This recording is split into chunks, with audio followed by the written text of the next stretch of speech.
Usability and design. Get a professional design.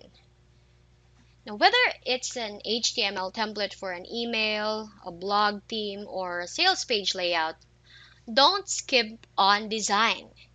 You can use a polished template or you can hire someone to create a professional design for you. Check links.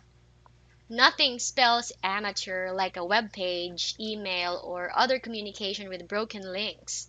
And obviously, a broken link is going to sink conversions. That's why you'll want to double check all links before you post them and then periodically check links on your website to be sure everything is in good working order.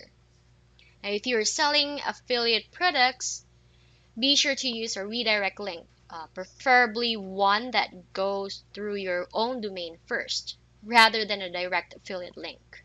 That way, if the vendor retires the product or changes the affiliate links, you won't have dead links floating around in lead magnets, blog posts, and elsewhere.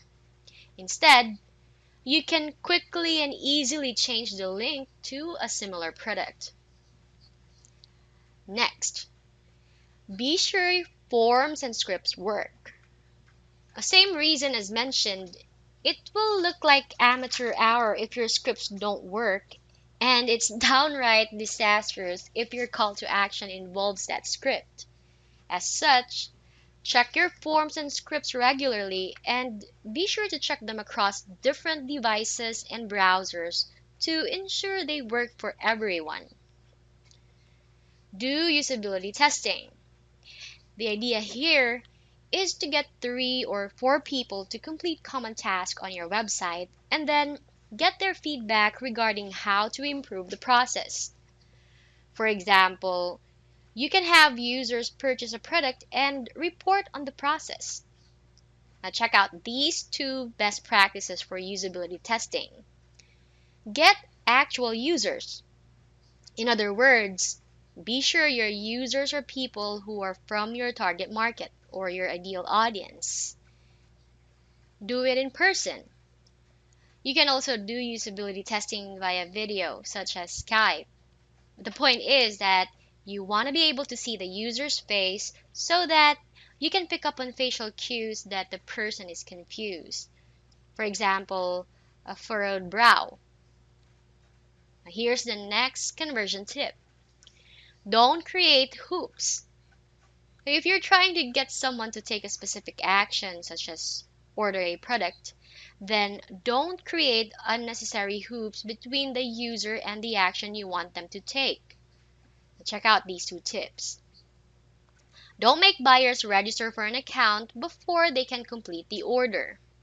If creating an account is a necessity, such as for a membership site, then have your buyers do this after the ordering process.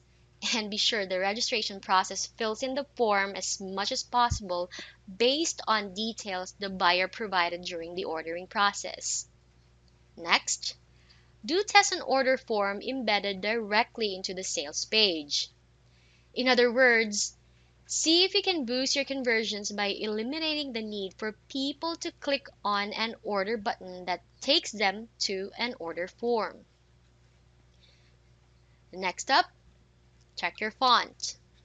Sometimes, marketers try to use cool and unusual fonts to make their content stand out. Don't do this. Your focus needs to be an easily readable font. If it's too small or otherwise too hard to read on the user's device, you can bet your conversion rate is going to struggle. As such, stick with the old standby fonts such as Arial and Verdana. Design with mobility in mind. Now, plenty of your prospects are going to be reading your emails, sales letters, and other communications on their phones or other devices. That's why you want to make sure you use a responsive template or theme that adjusts to different devices.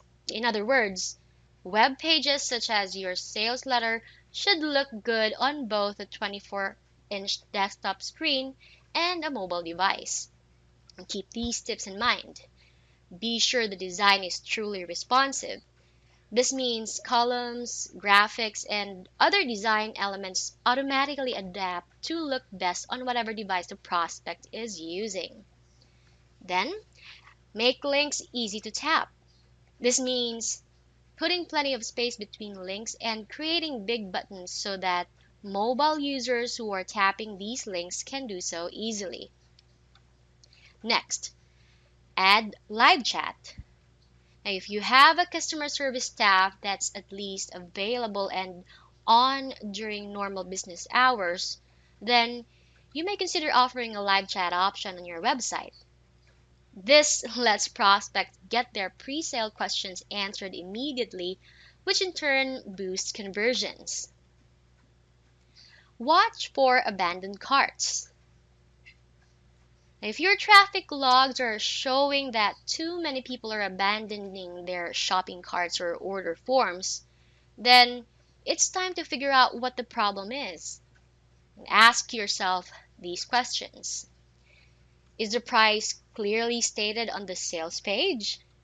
Because sometimes people click through to the order form just to get a price if it's not clearly marked on the sales page. Another question that you should be asking is the ordering process easy? If not, people will abandon their orders. Now, does the order form look trustworthy? Again, people will click away if they don't trust their credit card on your order form. And here's something related. Check your logs. Sometimes you can detect usability problems which lead to conversion problems by looking at your traffic logs. An abandoned order form or shopping cart is one issue. Now check out these other issues. Are visitors using the search function often? If so, your site may be hard to navigate. Now, are visitors leaving the site immediately? If so, your site may not be user-friendly and or not engaging enough to keep visitors glued to the page. Another question you must be asking is, how do visitors navigate through the site? Now, if your visitors' search patterns don't make much sense to you, it's possible that your site is not user-friendly. If you have usability problems, then it's a good idea to do usability testing to uncover and fix them. Use white space. If people see a big wall of text when they open your emails, visit your site, or read an article, they're going to back out of it pretty fast. That's right. If it looks difficult to read, then people simply won't bother, and that means your conversions will plummet. The solution is to create plenty of white space by using short paragraphs, bulleted lists, and similar. Make use of graphics. Another way to create white space is by inserting relevant graphics into your text. The big benefit of this strategy is that you can use enticing, benefit-driven, or even curiosity-arousing captions under the graphics as a way to draw skimmers back into the text. For example, perhaps you have a graphic of some unnamed herb with a caption that says, "Do you know which herb can boost your metabolism by 33% and help you shed fat faster than ever?"